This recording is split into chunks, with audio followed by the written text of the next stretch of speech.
नमस्कार, मैं हूं प्रियांशा और आप देख रहे हैं न्यूज़ प्लस 21। जैसा कि आप जानते हैं, भारत में जीएसटी को लेकर काफ़ी उतराव चढ़ाव देखने को मिल रहा है। कपड़े और फुटवेयर में जीएसटी की दरों को लेकर एक चर्चा शुरू से चलती आ रही है। तो इस वक्त मेरे साथ हैं सीए राघव खंडेलवाल जी, जो हमें बताएंगे कि वर्तमान में जीएसटी को लेकर भारत में क्या स्थिति है। Welcome to our channel sir. Hi, thank you ma'am. GST को लेकर के न्यू ईयर से कुछ बातें बार बार सामने आ रही थी और बहुत सारे कन्फ्यूजन बन रहे थे। एक उसमें बहुत बड़ा कन्फ्यूजन यह था कि कपड़ों को लेकर के जीएसटी के रेट्स बढ़ाए जाएंगे, जो कि 5% से 12% किया जाएगा। एक्चुअली इशू ये है कि अभी तक के जो हो रहा था वह यह था कि जब भी 1000 रुपये तक के का कोई कपड़ा रहता था तो उस पर जीएसटी लगता था केवल 5% का। और आप शुरू से देखते आए हैं कि सरकार कहती है रोटी कपड़ा मकान ज़रूरी सामग्रियां हैं, नेसेसिटीज़ हैं, और नेसेसिटी पे वैसे तो कायदे से जीएसटी लगना ही नहीं चाहिए। हमेशा से डिमांड रही है इंडस्ट्री की कि जीएसटी ना लगाएं, लेकिन फिर भी गवर्नमेंट ने उस पे 5% जीएसटी जो था उसे इंक्रीज़ करा और कहा कि हम 12% का जीएसटी लगाएंगे। इस पे गवर्नमेंट की अपनी मंशाएं थी और ट्रेड एसोसिएशंस ने काफ़ी इस पे डिस्प्यूट्स राइज करे।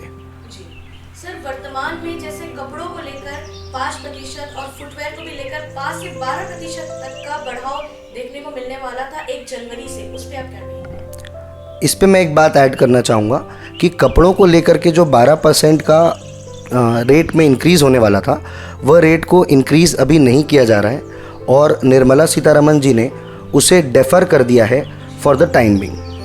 इस पे आने वाले समय में 28 फरवरी तक के हमें और क्लैरिटी स्टैब्लिश होगी कि कपड़ों को लेकर के इस पे जीएसटी रेट बढ़ाया जाएगा या नहीं बढ़ाया जाएगा। सर, इसका प्रभाव आम आदमी की जेब पर कितना पड़ेगा? जी, देखिए, कपड़े तो ऐसी चीज़ हैं जो 130 करोड़ देशवासी ही पहनते हैं और यह बात कहीं भी छुपी हुई नहीं है कि इंडिया में ज़्यादातर लोग जो हैं वो काफ़ी ज़्यादा मिडिल क्लास और लोअर इकोनॉमी क्लास से बिलोंग करते हैं। ऐसे में ऐसा हर एक व्यक्ति जो 500-700 रुपये की भी शर्ट पहनता है, उसके लिए अगर उसका दाम बढ़ के 800 रुपये हो जाता है, 750 हो जाता है, तो उसे बिल्कुल निश्चित रूप से प्रभाव पड़ता ही है। जी सर, ये बात तो हो गई कपड़ों की। जी, जूतों के बारे में आप क्या कहेंगे? जो फुटवेयर है, फुटवेयर में जो बढ़ता जीएसटी है, उस पर आप क्या कहेंगे? जी, जैसे कपड़ों में जीएसटी का रेट अभी बढ़ेगा नहीं, लेकिन इसी के विपरीत जूतों को लेकर के हमें यह मानना पड़ेगा कि जीएसटी में अब रेट जो है वो बढ़ने वाला है। अभी तक के फुटवियर पे जो जीएसटी का रेट होता था, चप्पलों पे जो जीएसटी का रेट होता था, वह 5% का होता था अगर उनकी कीमत 1000 रुपये से कम की होती थी।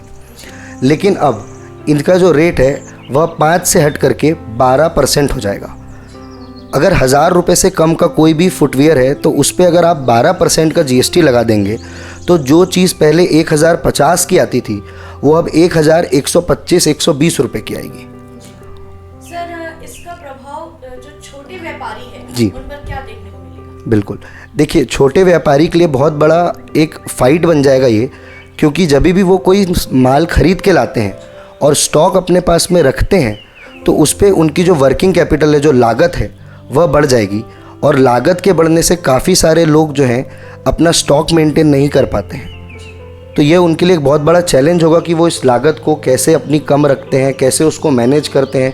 क्या वह पहले जितनी वैरायटीज़ मेंटेन कर पाते हैं या कुछ लोगों को अपना दुकान से सामान कम करना पड़ेगा। आने वाले दिनों में और किन चीज़ों में जीएसटी की दरें बढ़ने की उम्मीद है? जी, देखिए, अभी तो सबसे सामने अपने खड़ा है एक कपड़ा ही, कि जिसका रेट आज नहीं बढ़ा, लेकिन फरवरी या मार्च तक के अपन फिर से वापस देखेंगे कि काउंसिल की मीटिंग होती है और वह क्या डिसाइड करती है।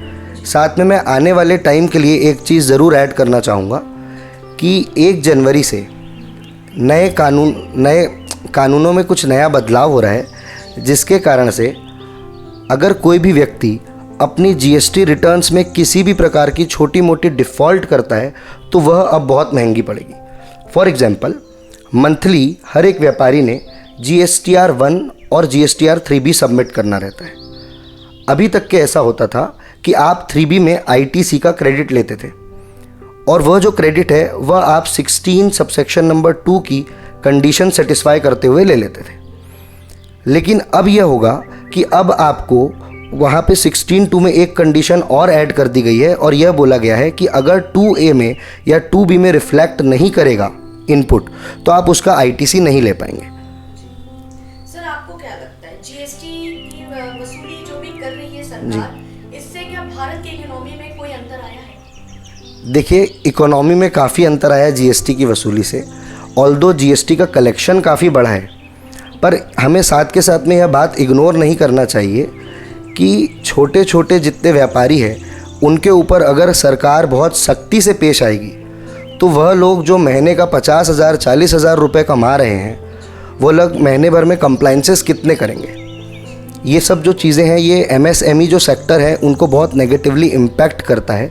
जेन्युइन और इनोसेंट टैक्स पेयर्स को अगर से जीएसटी के आने से कानून को कानून को फॉलो करने में ही तकलीफ़ होने लग जाए तो ये आगे चल के बहुत बड़ी प्रॉब्लम बन जाएगा। जी, आप क्या समझते हैं सर, जीएसटी का लेना ये कितना प्रभावित होता है? जी देखिए, जीएसटी के अपने अपने पॉजिटिव और नेगेटिव इम्पैक्ट्स दोनों ही हमें देखने मिल रहे हैं। ऑल्दो जब जीएसटी आया था उस टाइम पे ये काफ़ी प्रॉमिसिंग था, ऊंचे ऊंचे वादे थे और ऐसा था कि सारे टैक्सेस जो हैं वो इसमें मर्ज हो जाएंगे।